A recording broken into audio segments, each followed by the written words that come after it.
Alright folks, you've been waiting for it, or at least I've been waiting for it. It's the 2026 Silverkings Hard Enduro.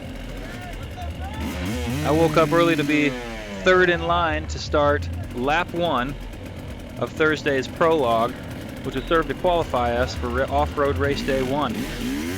We get 2 laps, 2 opportunities to put down our best time around this very fun endurocross course.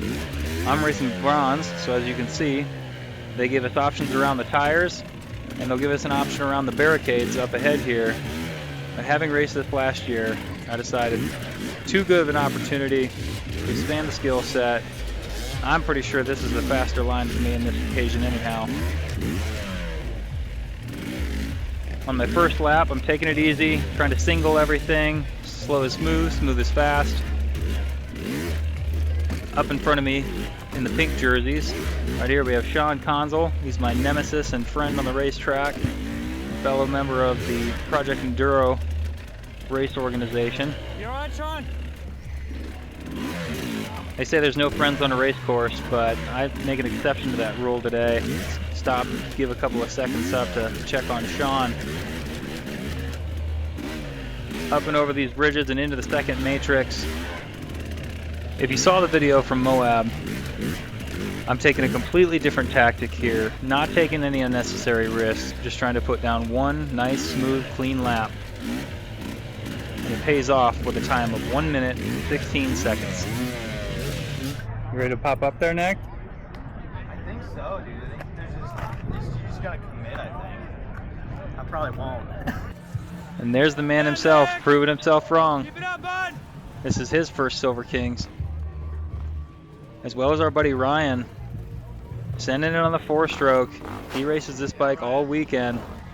Comes screaming through the matrix. Ryan ends up putting down just over 1:29 for his best prologue lap, qualifying him position number 86 in bronze.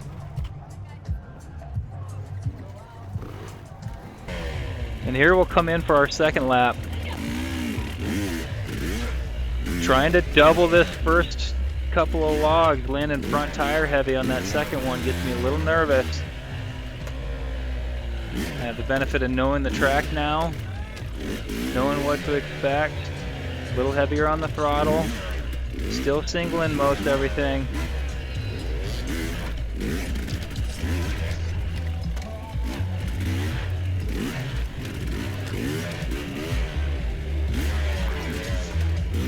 Getting a little funky through the first matrix here.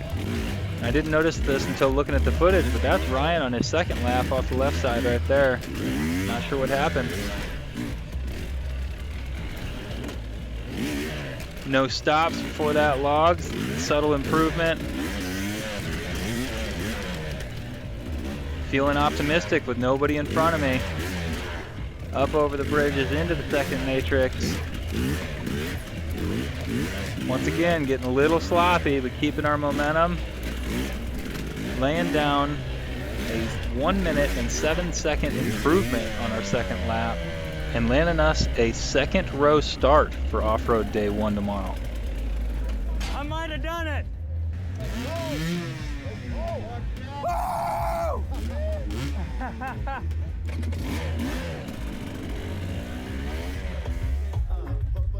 Another local Utah rider, Daigon Anderson, a guy that I love training with.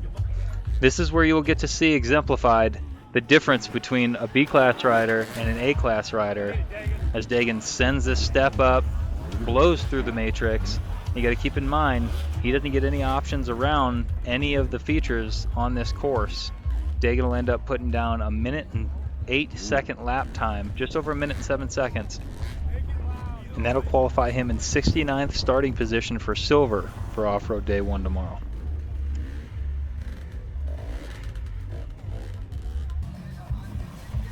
And here's some more of our bronze class riders struggling to make it through the matrix. That front tire placement here is everything, or you just get choked up and you become a landmine yourself.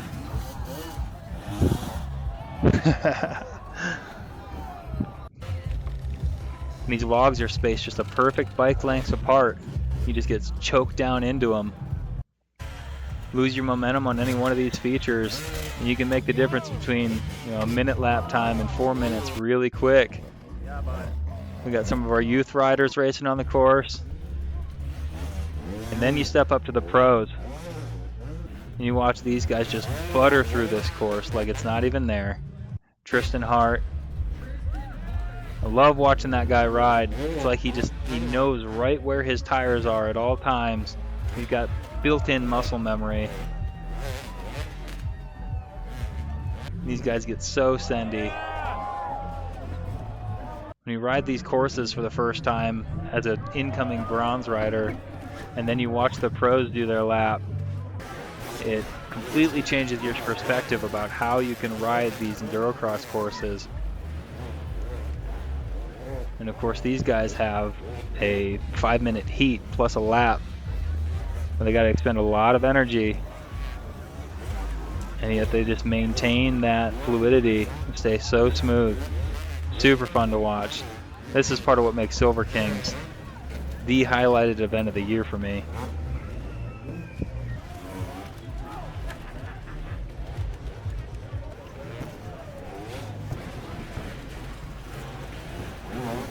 And with that, the sun will set on Silverkings Prologue Day.